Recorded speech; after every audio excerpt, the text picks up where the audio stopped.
Maraming salamat po. Hindi pangkaraniwan ang pagtitipon ngayon dahil ito ay pagkakataon para ipakita natin ang kahalagahan ng pagsasama-sama at ng pagkakaisa para sa kaunlaran, para sa pagbabago, para sa magandang kinabukasan nating lahat. Ang sabi nila, ang halalan daw ay panahon ng pagkakabitak-bitak, pagsisiraan, pagkakahati-hati. Subalit kabaliktaran po ang inululunsad ng ating alyansa. Sapagkat ito ay isang kilusambayan na magbubuklod sa pinakamalawak na puwersa ng mga nagmamahal sa inang bayan, na ikakampanya ang isang programang pangkaunlaran na walang naiiwanan, na pagsasamahin ang 12 magigiting na Pilipino na may taglay na sipag at galing para maging pinuno. Tangan ang prinsipyong makatao, makadiyos, makabansa. Titindig para sa interes ng bayan at sa kapakanan at karapatan ng bawat isang Pilipino. Sa aking pag-endorso, ang tanging hiling ko ay mapanatili ang kanilang katapatan at pagmamahal sa bansa. Ito ang pinakamahalagang katangian ng kandidato na aking tinitignan at pinag-iisipan. Kaya naman, mga kababayan, ang mga sumusunod na individual ay kilala natin sa kanilang kasanayan at sa kanilang serbisyo publiko. Ang una sa ating hanay ay matagal na naging alkalde ng progresibong lungsod ng Mandaluyong. Hinalal din siya bilang kongresista at ngayon siya ay ang maagap at mabisang kalihim ng DILG. Mga kababayan, ang ating Mr. Gawa, hindi salita, Secretary Benhur Abalos.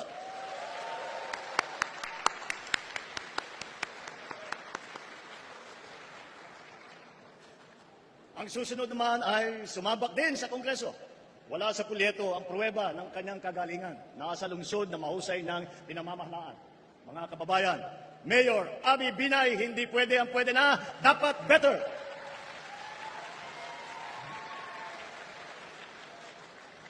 Ang susunod naman po ay kinikilala po natin na kumpanyera. Siya rin po ay walang pagod na kampanyera para sa kalusugan ng mamamayan, edukasyon at kabataan. Karapatan ng mga kababaihan. She is a lawyer, an economist, athlete, and a mother.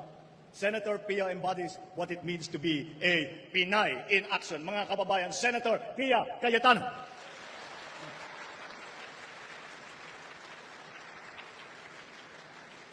Ito naman ay isang officer and a gentleman na tapat at buong tapang na naglingkod ng lampas 5 dekada sa taong bayan. Ano man ang kanyang sasabihin at gagawin, ito ay laging nakaangkla sa motto ng kanyang alma mater: courage, integrity, loyalty.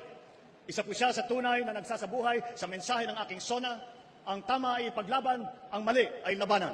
What is right must be kept right, what is wrong must be set right. Mga kababayan, Senator Ping Lacson.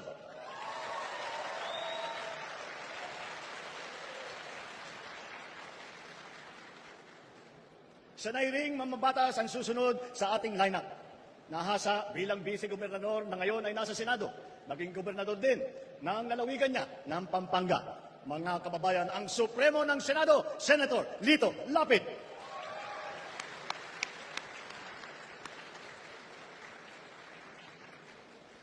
Ang susunod na tagapagtaguyod ng ating bandera ay siya nang yatang pinakamatagal kong kakilala sa hanay na ito. Siya ay walang iba kundi ang aking kapatid, ang aking atay, si Manang Aimee. Nasa dugo na po namin na manilbihan sa kapwa at ang pagmamahal sa bansa. Naging kongresista, gobernador at senador. Sabi rin nila, prangka daw siya. Pero ito ay pagiging prangka sa pagsabi ng totoo at ang pagkikiling sa tama. Sa kanya, sigurado ang kanyang Aimee solution. Mga kababayan, kasama din po natin si Senator Aimee Marcos na naunahan na ang mga ibang senador at busy na nagkakampanya at hindi makarating ngayong araw na ito. Tanyag, hindi lang sa ating bansa, kung hindi sa buong mundo, ang susunod natin ay ang ating pambansang kamao na nagpamalas ng galing bilang mambabatas. Mga kababayan, ang ninong ng bayan, Senator Manny Pacquiao.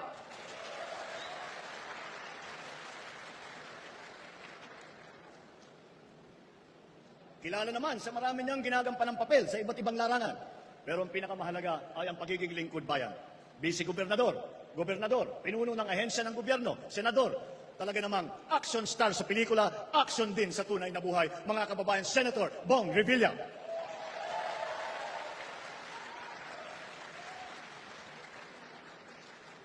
Ang ating susunod ay nakapaglingkod ng 24 na taon bilang senador. Kasama natin sa paglalakbay tungo sa maaliwalas na bukas. Mga kababayan, hindi na po nangangailangan ng introduction ang dating Senate President Tito Soto, maaasahan ng pamilyang Pilipino.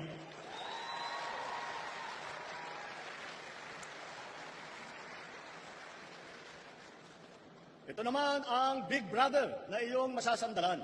Naging mayor ng Tagaytay, puno ng MMDA, ay ngayon naman ay senador. Mga kababayan, Senate Majority Leader Francis Utol Tolentino, tol ng bawat Pilipino.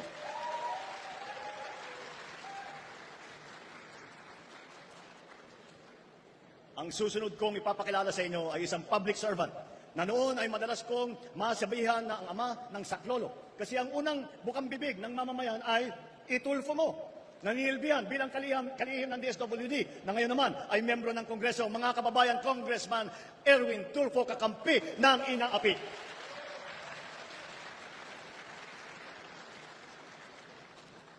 Ngayon, ang aking ika-12 na sa hanay ng pamalas ng husay sa pamumuna. Hindi lamang sa pamahalaan, kundi pati sa mga kumpanyang nagbibigay serbisyo sa ating publiko. Mga kababayan, Deputy Speaker Camille Villar, ang bagong boses para sa bagong bukas.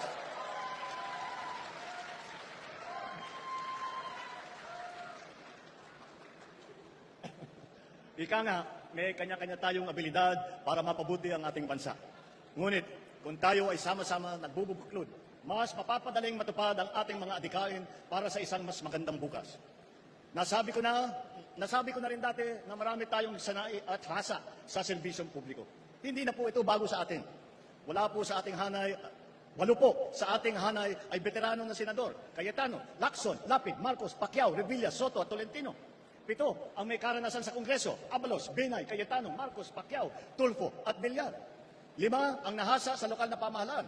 Si Aimee sa Ilocos Norte, Lapid sa Pampanga, Revilla, Cavite, Binay sa Makati, Tolentino ng Tagaytay, Tito Sen bilang mayor, vice mayor ng Quezon City.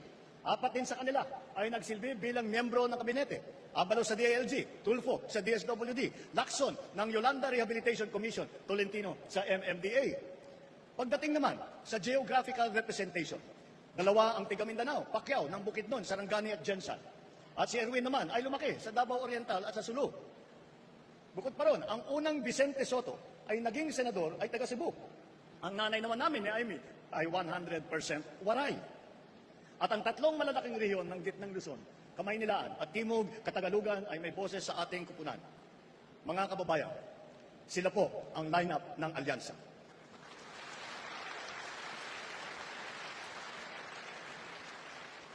Sa kanilang kalidad at karanasan, mataas ang aking kumpiyansa na sila ay ating magiging katuwang sa ating pagsulong at sa patuloy na pag-unlad ng ating bansa. Atin po sila ay samahan at suportahan.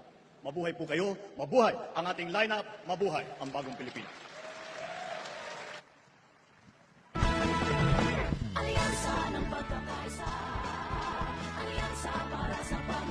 Inaanyayahan po natin ang ating mahal na Pangulo at ang ating 11 senatorial candidates para sa isang taas kamay photo.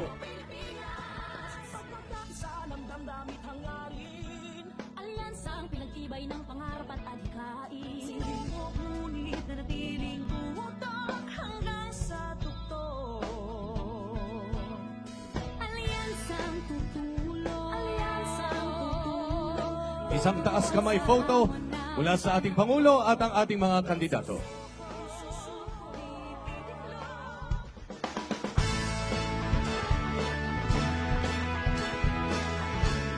Maraming salamat po sa pagkakataong ito.